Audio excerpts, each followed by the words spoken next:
सारी संस्थाओं को चौपट कर रहा है।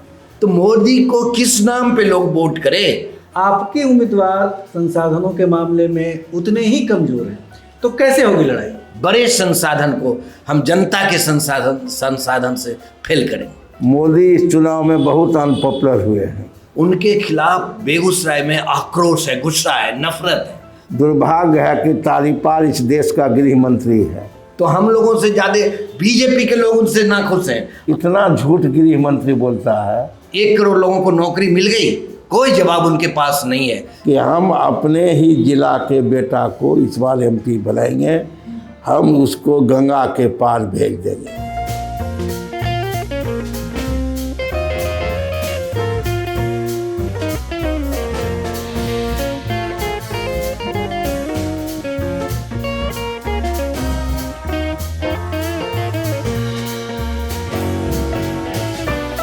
नमस्कार, जन मीडिया न्यूज़ की टीम बेगूसराय लोकसभा क्षेत्र में है और इसी क्रम में हमारी टीम आज भारतीय कम्युनिस्ट पार्टी के जिला मुख्यालय कार्यानंद भवन पहुंची है।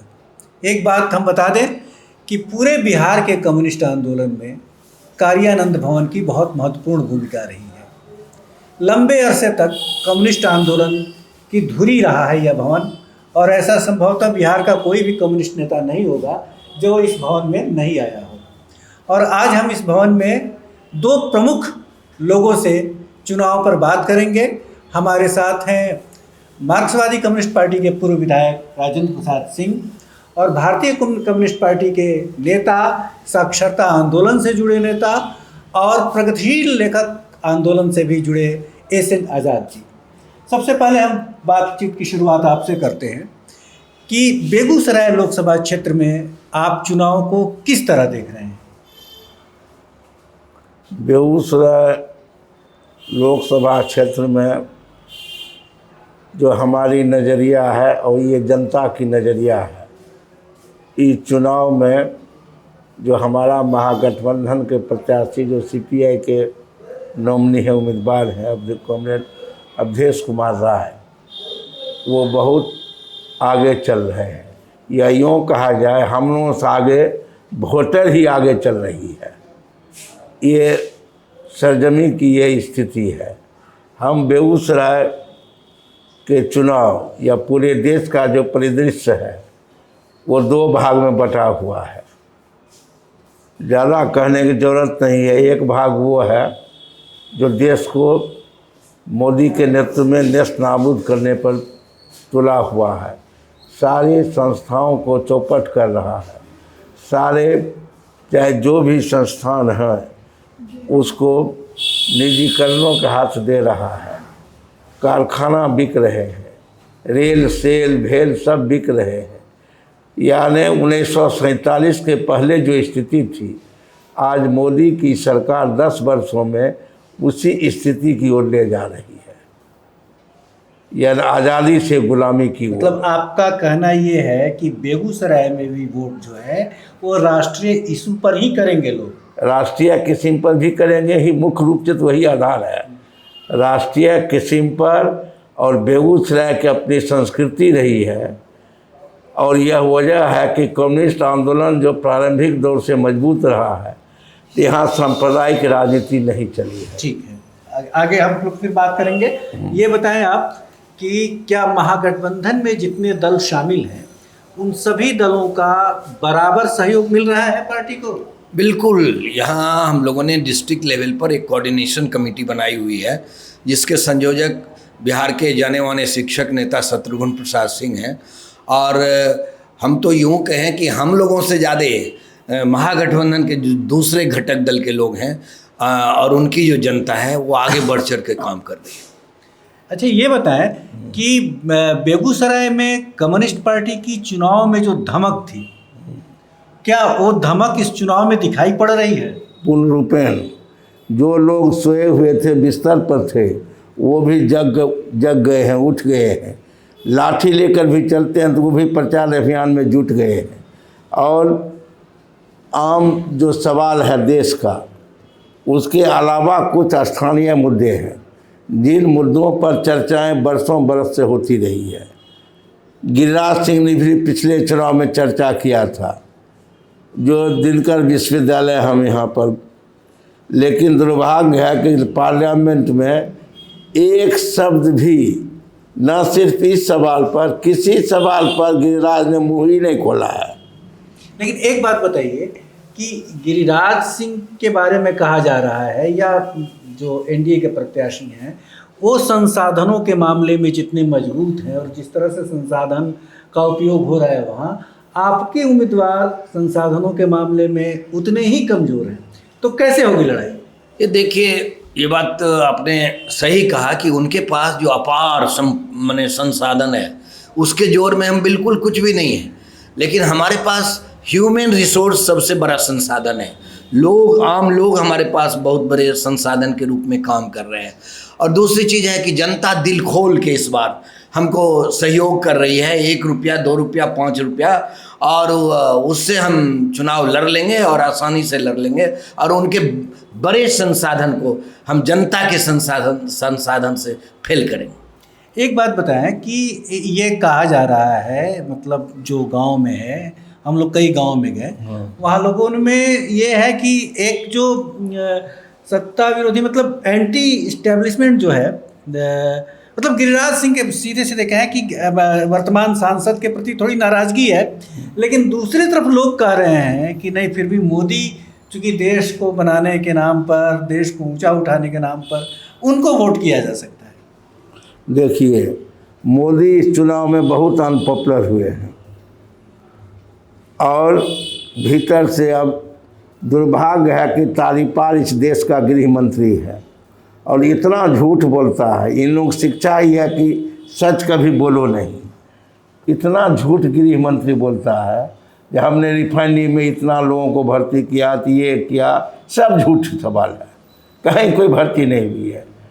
एक पेप्सी प्लांट आया, पेप्सी प्लांट में गिरिराज ने बेगूसराय के लोगों को भर्ती ही होने नहीं दिया, सब रुपया लेकर बाहरी लोग यहाँ पर काम करने के लिए आ रहे हैं। इन लोगों को झूठ के सिवा कोई पढ़ाई नहीं है, चूँकि आरएसएस का पढ़ाई है कि ज़्यादा बहस नहीं करो।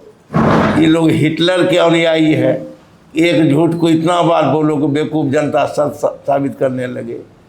तो चाहे गृह मंत्री हो, प्रधानमंत्री हो, भाजपा के नेता हो, ये झूठ, अफवाह, जुमलेबाजी, झूठ की गारंटी, जितना बोलता है झूठ के सिवा सच बोलता ही नहीं है। अच्छा, ये बताएं कमलेश जी, इसी क्वेश्चन में मैं ये कहना चाहूँगा कि वर्तमान जो सांसद गिरिराज सिंह हैं, उनके खिलाफ बेगूसराय में आक्रोश है, गुस्सा है, नफरत है, और वो उबल रहा है।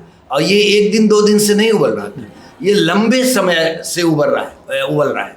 आप देखिए कि वो केंद्रीय मंत्री हैं, जिस विभाग के वो मंत्री हैं, बेगूसराय जिला में उस विभाग का एक उपक्रम अगर वो खोल पाते तो हम समझते हैं वो यहाँ 5 साल केवल सांप्रदायिक दंगा उन्माद करने में अपना पूरा समय व्यस्त किया, हिंदू मुस्लिम करने में समय व्यस्त किया, और सबसे बड़ी बात कि वो 5-7 लोगों की चौकड़ी में घिरे रहे। सारे डेवलपमेंट के जितने भी अवसर थे वो उन्हीं को उसका लाभ मिला। वही 4-5 इंक्लूडिंग बीजेपी के जो कार्यकर्ता हैं, लोग हैं, नेता हैं, वो ये समझते हैं कि गिरिराज सिंह अपने उस तथाकथित गिरोह से बाहर आए ही नहीं है। तो हम लोगों से ज़्यादा बीजेपी के लोग उनसे नाखुश हैं, और वो सब लोग इस बार मन बनाए हुए हैं और सब लोग अब देश राय को हंसुआ गांव पर वोट दें। अच्छा, एक बात बताइए, ये सवाल दोनों आदमी से है कि आपके एक दूसरा सवाल आपने जो इसी के साथ कहा, क्या मोदी के नाम पे कौन सा क्रेडिबिलिटी है केंद्रीय सरकार जो भी वर्तमान मोदी जी के चल रहा है, वो देखिए उन्होंने जो वादा किया। अभी आप देख लीजिए चुनाव के पूरे प्रकरण में कि वो एक भी उन विषयों की चर्चा नहीं करते जो उनके घोषणा पत्र में है, या जिसके बारे में देश को उन्होंने आश्वस्त किया था। क्या 1 करोड़ लोगों को नौकरी मिल गई? कोई जवाब उनके पास नहीं है। क्या महिलाओं के अस्मिता के ऊपर जो खतरे रोज रोज पैदा हो रहे हैं उसकी महिलाओं की उन्होंने रक्षा की। और यहाँ तक कि अभी तो वो कर्नाटक की जो घटना घटी है जिसके पक्ष में जाकर के उन्होंने वोट मांगा है, महिलाएं काफ़ी आक्रोशित हैं। उत्तर प्रदेश में जिस तरह से उस लड़की को मारा गया, जलाया गया, बलात्कार किया गया, रातों रात पुलिस से उसके लाश को जलाया गया, ये सब चीज़ एक साथ जमा हो रहा है तो महिलाएं आक्रोशित हैं। किसान के बारे में क्या कहना, आप देख रहे हैं कि लंबे समय से अपने उचित मूल्य को लेकर के और दुगुना आय के सवाल पर उन्होंने कहा था किसानों के आय को हम दुगुना कर देंगे, क्या कर दिया उन्होंने। और बदले में ड्रोन से उन्होंने अश्रु गैस के गोले छोड़े और लग रहा था कि ये कोई बॉर्डर पर युद्ध हो रहा है। तो मोदी को किस नाम पे लोग वोट करें। अच्छा, एक बात बताइए, ठीक है, ये कि पिछले चुनाव में आपके उम्मीदवार कन्हैया थे, ठीक है, और कन्हैया पार्टी छोड़ दी उन्होंने, ठीक है, और वो अब एक ऐसे दल में है जो आपके साथ गठबंधन में शामिल है, ठीक है। तो क्या कन्हैया इस बार आपके उम्मीदवार के प्रचार में आएंगे? प्रचार में आएंगे कि नहीं, इसलिए कि वो खुद उम्मीदवार हैं दिल्ली से, उनके पास इतना समय होगा कि नहीं होगा हम नहीं कह सकते। क्या आप लोग चाहेंगे कि वो प्रचार के लिए आए? अब तो समय ही नहीं है, 2 दिन बचा है, हमको नहीं लगता है कि वो आ पाएंगे। आपने प्रयास किया कि कन्हैया प्रचार के लिए आए? कुछ कह रहे हैं? यानी प्रयास करने की क्या जरूरत थी, ऐसा कोई नहीं है। कन्हैया आ जाएंगे तो बहुत कुछ फर्क पड़ जाएगा, आ जाते स्वागत था, लेकिन हम लोगों ने कोई प्रयास नहीं किया कि आना ही चाहिए, नंबर 1। और जैसा आज़ाद साहब ने कहा, गिरिराज सिंह के प्रति इतना आक्रोश है और आम जनता के भीतर एक और सनक पैदा हो गया है कि हम अपने ही ज़िला के बेटा को इस बार MP बनाएंगे, हम उसको गंगा के पार भेज देंगे। ये एक लहर सी चल रही है, ये क्यों बार बार बाहर के लोग आकर यहाँ का प्रतिनिधित्व करें, यह भी एक बहुत उम्दा सवाल आज घर कर गया है। अच्छा, एक बात बताएं कि भाजपा के तरफ से जिस तरह से एक तरह से प्रचार की बम्बार्डिंग हो रही है, तमाम नेता, नितिन गडकरी यहाँ आए थे और दूसरे तमाम नेता लोग आ रहे हैं, आपके यहाँ उस तरह से एक ले देकर पता चला कि एक तेजस्वी आए और आप नहीं, हमारे राज्य मंत्री यहाँ कंटिन्यू कैंप कर रहे हैं, हमारे कई केंद्रीय नेता आने वाले हैं। ये तो अभी आपने कहा कि अब समय नहीं बचा, कल आएंगे, परसों आएंगे, जो भी हो, लेकिन यहाँ हमने कहा कि नेता गौन हो गए हैं, बल्कि जनता आगे बढ़ गई है। यहाँ कार्यकर्ता जो है वो ग्रास रूट पे इस तरह से काम कर रहा है लोगों के साथ, यहाँ लोगों की लड़ाई हो गई है। यहाँ इसके पहले भी नेता लोग आए थे, वर्कर्स रैली हुआ, सारा चीज़ हुआ, राष्ट्रीय नेता भी यहाँ आ चुके हैं, ये नहीं है। लेकिन एक बात जो कही जा रही है वो ये कि कम्युनिस्ट पार्टियां भी तेजस्वी के भरोसे ही चुनाव लड़ रही हैं। नहीं, ऐसी बात नहीं है, महागठबंधन में है, वो महागठबंधन के नेता है और वो उप मुख्यमंत्री रह चुके हैं, तो हमारे जो महागठबंधन में तो अभी वो नेता सबसे आगे हैं, नो डाउट। लेकिन इसका मतलब ये नहीं कि और जो दूसरे लोग हैं उनका कोई कम महत्व है, सारे महत्वपूर्ण लोग हैं गठबंधन के, एक एक दल के नेता हमारे लिए महत्वपूर्ण हैं और सभी कदम में कदम मिला करके चुनाव में उतरे हुए हैं, लगे हुए हैं। ये बेगूसराय राष्ट्रकवि रामधारी सिंह दिनकर की धरती है, तो बेगूसराय के इस कार्यालय में जितने भी लोग हैं सारे लोग एकजुट होकर अपनी पार्टी प्रत्याशी के प्रचार में लगे हुए हैं। जन मीडिया न्यूज़ की टीम आज इस कार्यालय में थी, आपने हमारा कार्यक्रम देखा, इसके लिए धन्यवाद।